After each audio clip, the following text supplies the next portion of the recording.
Hi, hello, and a fabulous welcome to everyone entering here. This is Mr. Reflector, waiting to provide reflecting views on events occurred in the past. Want to know more?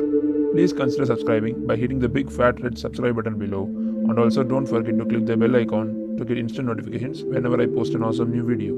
If you haven't seen the previous video in this channel, just make sure to watch it after the completion of this video. I'll link that down in the description. In this video, we are going to see about the Chernobyl disaster. On April 26, 1986, the Soviet Union's Chernobyl nuclear power plant, reactor number 4, exploded. The explosion was caused by a major fundamental flaw in the reactor design, on top of a total disregard for normal operating protocols (NOP) by higher-ranking people in charge. Before we get into all of that, let's start with nuclear energy. Nuclear energy is created by splitting apart certain type of large radioactive isotopes called fissile isotopes. Isotopes are variations of an element that have different number of neutrons. A fissile isotope breaks apart when a neutron hits it. When it breaks apart, that's what called as a nuclear fission reaction. When it does so, the kinetic energy converted into heat is released, and that energy is ultimately what powers an electrical grid. So, why we use nuclear energy and not just fossil fuels? Well, the energy released from one fission reaction is approximately 1,000,000 times greater than the energy released from one fossil fuel molecule when burned. Now back to Chernobyl. There were many reasons stated for the explosion of Chernobyl nuclear reactor. To understand them, let's first take a look at how the reactor worked and how it was controlled. The Chernobyl RBMK-1000 reactor is a specific model to the USSR back then. It has never been used anywhere else. Nuclear power is considered safe as long as operating protocols are followed, proper materials are used, and the reactor is designed to keep itself at a stable power level. All reactors in operation today have this design feature, but the reactors at Chernobyl were not. The RBMK reactors used at Chernobyl used uranium dioxide fuel enriched with uranium-235, an isotope of uranium that's prone to undergo fission. When uranium-235 is hit by a neutron, it splits into two other atoms plus 2 to 3 neutrons. One of the atoms produced by uranium-235 fission is xenon-135, which played an important role in the accident. We'll discuss about that later in this video. Those 2 to 3 neutrons released hit other atoms of uranium-235, continuing the chain reaction and continuing to create energy in the reactor. The RBMK-1000 reactors used large graphite blocks to moderate the speed of the neutrons, slowing them down by reducing their energy. Fast-moving neutrons are less likely to hit and break apart uranium-235. They simply escape too fast. By slowing them down, increases the chance that each neutron would hit uranium-235 and cause it to undergo fission, keeping the reaction going and releasing energy needed to heat water in the reactor.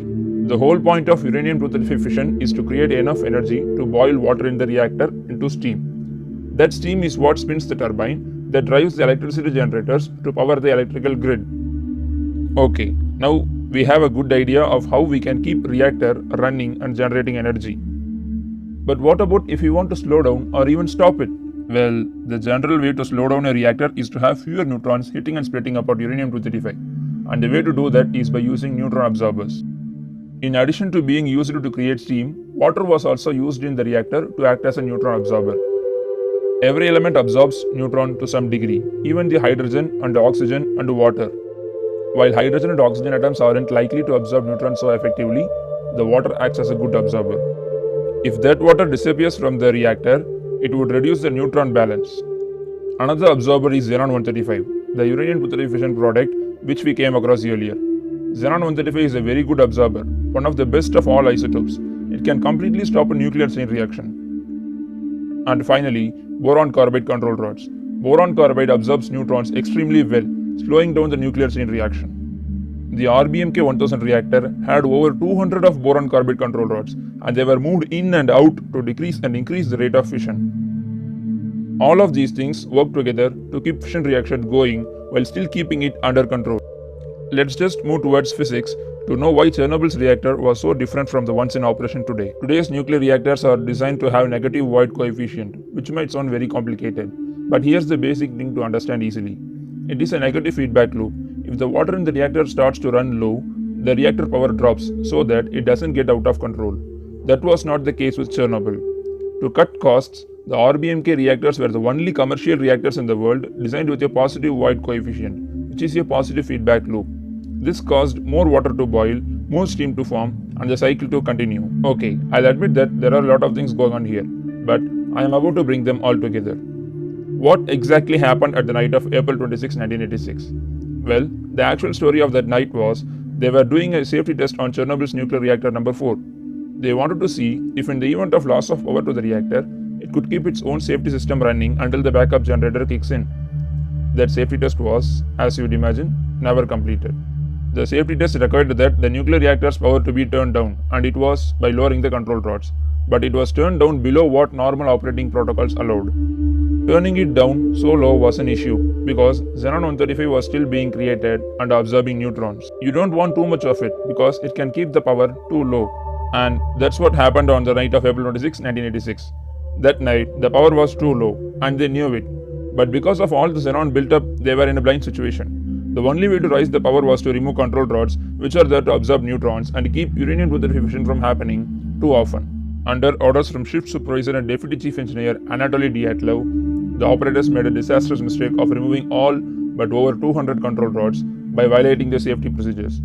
With the control rods out, the power went up but only slightly, and xenon continued to build, keeping reactor power low. The next step in the safety test was to shut down the pumps that would normally be sending water through the reactor. Without the water, uranium fission increased, and without the control rods in, there was no stopping the next series of events. Power began to increase, and with that, water at the bottom of the reactor core boiled and turned to steam. With the water pumps shut down for safety test, no water rushed in to replace it. That positive void coefficient that I mentioned earlier was making things even worse, and the steam pressure was building in the reactor very fast. As power shot up, at least one of the workers at Chernobyl responded as they were trained to. They hit the emergency shutdown button called AZ5, which inserted all of the control rods at once to stop the reaction. But they were past the point of return. Too much pressure from the steam built up. On top of that, when those control rods started to go in, they ran into another major design flaw. The tips of the control rods were made of graphite, which keeps uranium fission going. So before the control rods could help, that graphite made the power level to skyrocket. And just a moment later, a very large amount of steam pressure that built up caused the reactor to explode. As it did, atmospheric oxygen rushed in and reacted with the hot graphite blocks.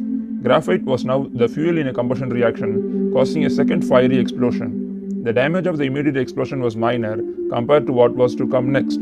The world became aware of the events at Chernobyl when radiation was first noticed outside the power plant premises, and that was in Sweden. Much of Eastern Europe was being exposed to a radioactive cloud. It had been reported that at the night of the explosion, only 2 plant workers died in the explosion. But over 200 people, many of whom were firefighters who eventually put out the fire, came down with acute radiation syndrome (ARS). Within 2 weeks, 28 of them were dead, and the remaining were dead later due to radiation issues. Chernobyl serves as a reminder of what can happen when safety becomes questionable.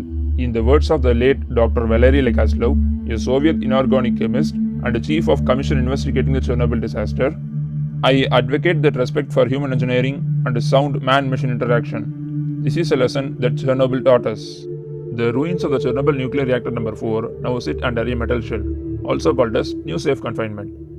But some of the radioactive isotopes under that shell and in the surrounding areas have a half-life of tens of thousands of years, which means they will exist long after we and generations after us are gone. What do you think about the Chernobyl disaster? Feel free to share your thoughts in the comments below, and don't forget to like, share and subscribe to my channel.